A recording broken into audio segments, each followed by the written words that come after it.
श्रीमात्रे नमः जय गुरुदत्तात्रेय नमः या देवी सर्वभूतेषु मातृरूपेण संस्थिताः नमस्तस्ते नमस्तस्ते नमस्तस्ते नमो नमः महागणाधिपते नमः ऐं सरस्वती नमः शिवाय गुरुवे नमः जय गुरुदत्तात्रेय नमः యూట్యూబ్ ప్రేక్షకులందరూ కూడా నమస్కారం అండి.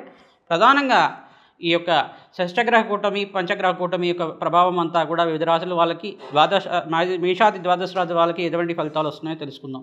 ప్రధానంగా చూసుకుంటే ఈ యొక్క షష్టగ్రహ కూటమి ఈ రోజున ఉగాది సందర్భంగా అంతా కూడా విశ్వవత నామ సంవత్సరంలో ఉగాది సందర్భంగా చైత్రమాసంలో అంతా కూడా ఈ 30వ తారీఖున ఈ యొక్క చంద్రుడి యొక్క మార్పు మేషరాశిలో మారడం వల్ల షష్టగ్రహ కూటమి నుంచి చంద్రుడంతా కూడా బయటకు వచ్చేసినాడు. ప్రధానంగా చూసుకుంటే గ్రహ దోషాలంతా కూడా పోయి ఈ యొక్క అష్టైశ్వర ప్రాప్తి కలగడానికి వివిధ పరిహారాలంతా కూడా ఏ రకంగా ఆచరించాలి, ఈ యొక్క పంచగ్రహ కూటమి ఏమైనా దోషప్రదమైందా, మనకంతా కూడా ఏ రకంగా ఉంటుందని చెప్పేసి తెలుసుకుందాం. ప్రధానంగా చూసుకుంటే మేషరాశి వాళ్ళకి ఎటువంటి ఫలితాలు ఉంటాయి, ఈ యొక్క ఏలినాటి శని ప్రభావం నుంచి ఏ రకంగా బయటపడాలని చెప్పేసి వివిధ పరిహార విధానం అంతా కూడా సూచించడం జరుగుతుంది. ఈ యొక్క షష్టగ్రహ కూటమి అనేది ఈ 2 నెలలు 3 నెలల దాకా అందరికీ ప్రభావాన్ని చూపిస్తుంది. పంచగ్రహ కూటమి అనేది కూడా ఈ యొక్క 2 నెలలు 3 నెలలు దాకా అంటే మార్చ్ ఏప్రిల్ మే దాకా మరియు జూన్ దాకా కూడా జూన్ 14వ తారీఖు దాకా ఈ యొక్క గ్రహ ప్రభావం అనేది ఉంటుందన్నమాట. గ్రహ గోచార రీత్యా మీనరాశిలో అంతా కూడా ప్రధానంగా చూసుకుంటే గోచార చక్రవశాత్తు శని శుక్ర బుధ రాహు మరియు సూర్య భగవానుడు సంచారం అంతా కూడా పంచగ్రహ కూటంలో మీనరాశిలో సంచారం చేస్తున్నారు. వృషభ రాశిలో అంతా కూడా బృహస్పతి సంచారం, ఈ యొక్క మిథున రాశిలో అంతా కూడా అంగారకుడ సంచారం అంతా కూడా జరుగుతుంది. మే 15వ తారీఖు దాకా బృహస్పతి అంతా కూడా ఈ యొక్క వృషభ రాశిలో సంచారం చేస్తారు. తర్వాత మే 15 ఆ సమయంలో మిథున రాశిలో సంచారం జరుగుతుంది. ఈ యొక్క అంగారకుడు అంతా కూడా ఈ యొక్క ఏప్రిల్ 3, 4 తారీఖులో స్థానచలనం అనేది ఉంటుంది, రాశి మారుతాడు. ఈ యొక్క అంగారకుడు అంతా కూడా కర్కాటక రాశిలో నీచ స్థానంలో సంచారం జరుగుతుంది. ఈ యొక్క రాహు కేతు అంతా కూడా మే నెల 18వ తారీఖున కుంభరాశిలో సంచారం చేయడం మరియు కేతు అంతా కూడా రాహు వచ్చి కుంభరాశిలో సంచారం చేస్తారు.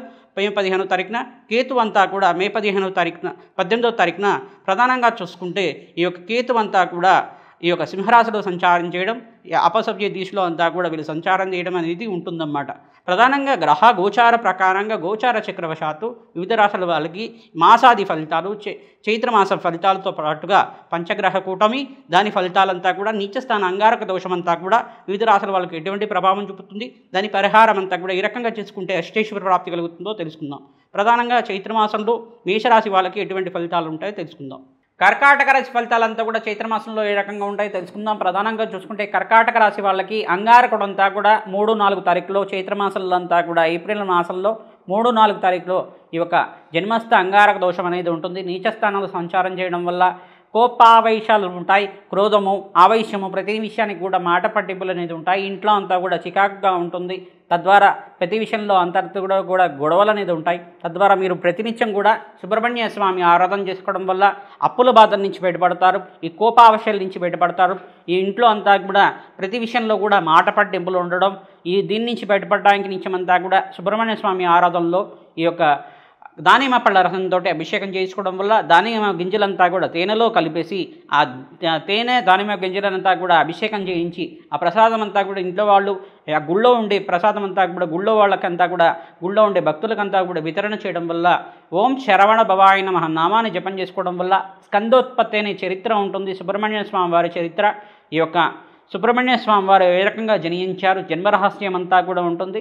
ఆ జన్మరహస్యం అంతా కూడా ప్రవచనపూర్వకంగా అందరూ వినడం కానీ చదవడం కానీ చేసుకోవడం వల్ల శరవణ భవాయ నమః నామాన్ని జపం చేసుకోవడం వల్ల కార్తికేయుడు సర్వశుభకారకుడు కావున దేవతలకే సైన్యాధ్యక్షంగా ఉండేవారు కావున అఖండమైన ఆరోగ్యవంతమైన జీవితం జీవిస్తూ ఉంటారు. రుణబాధలు రోగబాధల నుంచి బయటపడి ఆనందమైన జీవితం జీవించడానికి ఆస్కారం ఉంటుంది.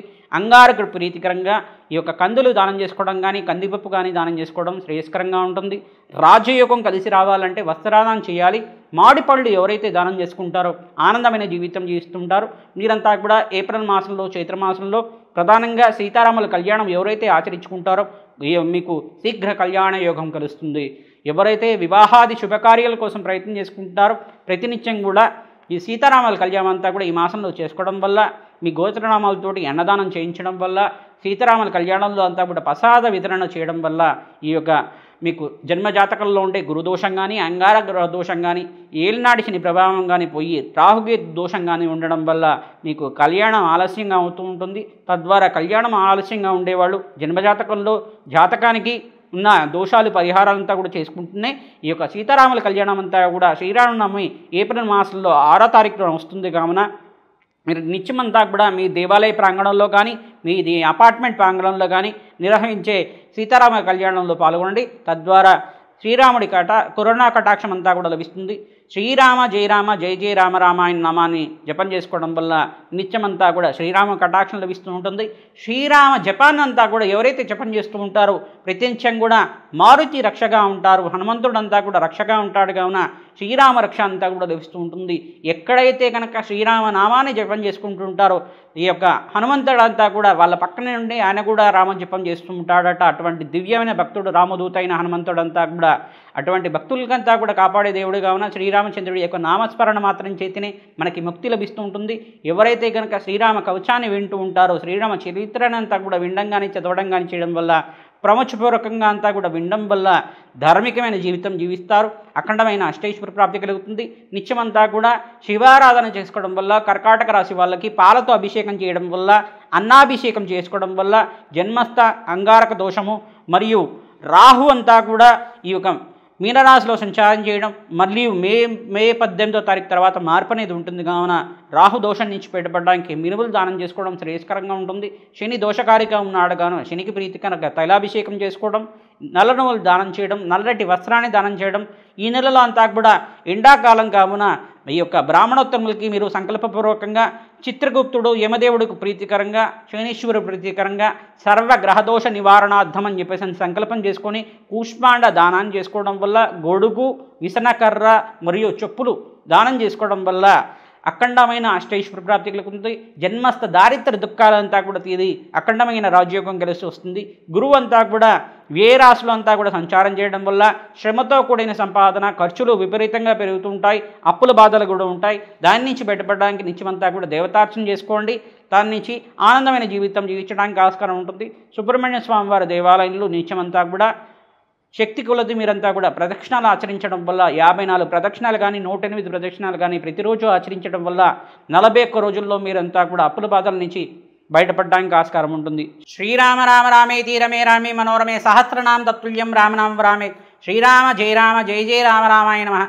ధర్మస్వరూపాయన శ్రీరామచంద్రుడి యొక్క శ్రీరామనవమి రోజున ఎవరైతే వివాహాది శుభకార్యాల కోసం ప్రయత్నం చేసుకుంటున్నారో అన్ని రాశుల వాళ్ళు, మేషాది ద్వాదశ రాశి వాళ్ళు ప్రధానంగా చూసుకుంటే ఈ యొక్క 6వ తారీఖున ఏప్రిల్ మాసంలో చైత్ర మాసంలో ఏప్రిల్ మాసంలో అంతా కూడా శ్రీరామనవమి రోజున సీతారాముల కళ్యాణం మీ దేవాలయ ప్రాంగణం దగ్గరైనా కానీ, మీ అపార్ట్మెంట్ దగ్గరైనా కానీ, మీ కమ్యూనిటీ దగ్గరైనా కానీ, మీ ఇంట్లో కానీ ఆచరించడం వల్ల శీఘ్ర కళ్యాణ యోగం లభిస్తూ ఉంటుంది.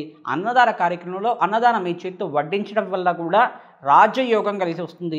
వధూవరులంతా కూడా ఎవరైతే ప్రయత్నం చేస్తున్నారో శీఘ్ర కళ్యాణ యోగం కోసం అని చెప్పేసి మీరంతా కూడా సీతారాముల కళ్యాణం అంతా కూడా ఆచరించడం వల్ల మంచి కళ్యాణ యోగం లభిస్తూ ఉంటుంది, ఆనందమైన జీవితం లభిస్తూ ఉంటుంది. తద్వారా శ్రేయోదాయకంగా ఉంటుంది. అన్నదాన కార్యక్రమంలో భాగంగా వడపప్పు పానకం అంతా కూడా వితరణ చేయండి, వస్త్రదానం చేయండి. తద్వారా రాజయోగం కలిసి వస్తుంది. శ్రీరామ జయ రామ జయ జయ రామ రామాయ నమః నామాన్ని జపం చేసుకోవడం, శ్రీరామాయ శరణం మమ నామాన్ని జపం చేసుకోవడం, ధర్మస్వరూపుడైన శ్రీరామచంద్రుడి కృపా కటాక్షాలు లభిస్తూ ఉంటాయి. శ్రీరామ జయ రామ జయ జయ రామ రామాయ నామాన్ని నిత్యం ఎవరైతే జపం చేసుకుంటారో శ్రీరాముడి దయా కృపా కటాక్షలు మన మీద ఉంటాయి. ఆరోగ్యవంతమైన జీవితం, ఐశ్వర్య యోగము, లక్ష్మీ కటాక్షము, దారిద్ర నివారణ జరుగుతుంది. కష్టాల నుంచి బయటపడతారు. రుణ బాధలు, రుణతుక్కాలంతా కూడా పోయి విదేశంలో స్థిరత్వం కోసం ప్రయత్నం చేసుకునే వాళ్ళు విదేశంలో స్థిరత్వం లభిస్తూ ఉంటుంది. అఖండమైన లక్ష్మీ కటాక్షం లభిస్తూ ఉంటుంది. లక్ష్మీ కుబేర యోగం లభిస్తూ ఉంటుంది. ఈ యొక్క పురుష సూక్త విధానంగా శ్రీరాముడి యొక్క హోమాలు చేసుకోవడం వల్ల మూలమిత్ర విధానంగా ఆనందమైన జీవితం జీవిస్తారు. ఎవరైతే నవగ్రహ శాంతి హోమాలు చేసుకోవడం వల్ల సకల గ్రహ దోష నివారణ జరుగుతుంది. మేషాది ద్వాదశ రాశి వాళ్ళకి నవగ్రహ శాంతి హోమాలు చేసుకోవడం వల్ల జన్మాంతరమైన మహాపాపకాల అంతా కూడా తీరి జన్మదోషం జన్మ జాతకంలో ఉండే నవగ్రహ శాంతి కలుగుతుంది. సర్వగ్రహ దోష నివారణ జరుగుతుంది. తద్వారా మీకు ఆనందమైన జీవితం జీవించడానికి లాభసాటిగా ఉంటుంది. విదేశంలో ఎవరైతే ప్రయత్నం చేసుకునే వాళ్ళు కూష్మాండ దానాన్ని చేయండి. తద్వారా మీకు మంచి ఫలితాలు రావడానికి ఆస్కారం ఉంటుంది. సీతారాముల కళ్యాణం ఆచరించడం వల్ల వంశాభివృద్ధి కలుగుతుంది. సంతాన యోగము, కళ్యాణ యోగము, ఆనందమైన జీవితము, ఈ యొక్క విదేశాన యోగంలో ప్రయత్నం చేసుకునే విదేశాన యోగము, స్థిర ఐశ్వర్యము, ఉద్యోగంలో మార్పు, ఉద్యోగంలో ప్రమోషన్స్ కానీ లభిస్తూ ఉంటాయి. తద్వారా మీకంతా కూడా శ్రేయోదాయకంగా ఉంటుంది. కావున ఎవరైతే చైత్రమాసంలో వచ్చే శ్రీరామనవమి రోజున తప్పకుండా విడవకుండా సీతారామ కళ్యాణం అందరూ కూడా ఆచరించండి. తద్వారా మంచి ఫలితాలు రావడానికి ఆస్కారం ఉంటుంది. కళ్యాణ తలంబ్రాల అక్షతలంతా కూడా ఇంటికి తెచ్చుకొని పెద్దవాడు తల్లి తండ్రి ఆశీర్వాదము ఇంట్లో ఉండే పెద్దవాళ్ళ ఆశీర్వాదం తీసుకోవడం వల్ల శీఘ్ర కళ్యాణ యోగం లభిస్తుంటుంది. తద్వారా శ్రేయోదాయకంగా ఉంటుంది. ఆనందమైన జీవితం జీవించడానికి పరిష్కారాలు చేసుకోండి. జన్మజాతకంలో ఉండే జాతక దోషాలు పరిష్కారాల కోసం విశ్లేషాత్మకంగా జాతకాలంతా కూడా విశ్లేషణ చేసి మీకు పరిష్కారం అంతా కూడా చేయడం జరుగుతుంది. ఈ యొక్క వ్యాపార స్థలంలో లక్ష్మీ కుబేర యంత్రాలంతా కూడా స్థాపన చేసి మీకు పంపించడం జరుగుతుంది. మీకు డీటెయిల్స్ కావాలంటే కనుక వాట్సాప్ నెంబర్కి అంతా కూడా సమర్పించండి. మీరంతా కూడా కన్సల్టింగ్ అంతా కూడా తీసుకొని మీరంతా కూడా ఆనందమైన జీవితం జీవించడానికి ఆస్కారం ఉంటుంది. కానీ పరిష్కారం అంతా కూడా చేయడం జరుగుతుంది. ఈ యొక్క నవగ్రహ శాంతి హోమాలు, దత్తాత్రేయ హోమం, కాలభైరవ హోమ విధానంతో, ఈ యొక్క వారాహి హోమంతో, ఈ యొక్క ప్రత్యంగరాదేవి హోమంతో అంతా కూడా సర్వగ్రహ దోష నివారణ, శత్రుబాధ, శత్రుబీడ, నరకోశ, నరపీడ, నరశాపం నుంచి బయటపడడానికి ఆస్కారం ఉంటుంది. కావున ఈ అవకాశం అంతా కూడా మీరు సద్వినియోగం చేసుకుంటారని చెప్పేసి భావిస్తూ జయ గురు దత్తాత్రేయ నమః. శ్రీమాత్రే నమః.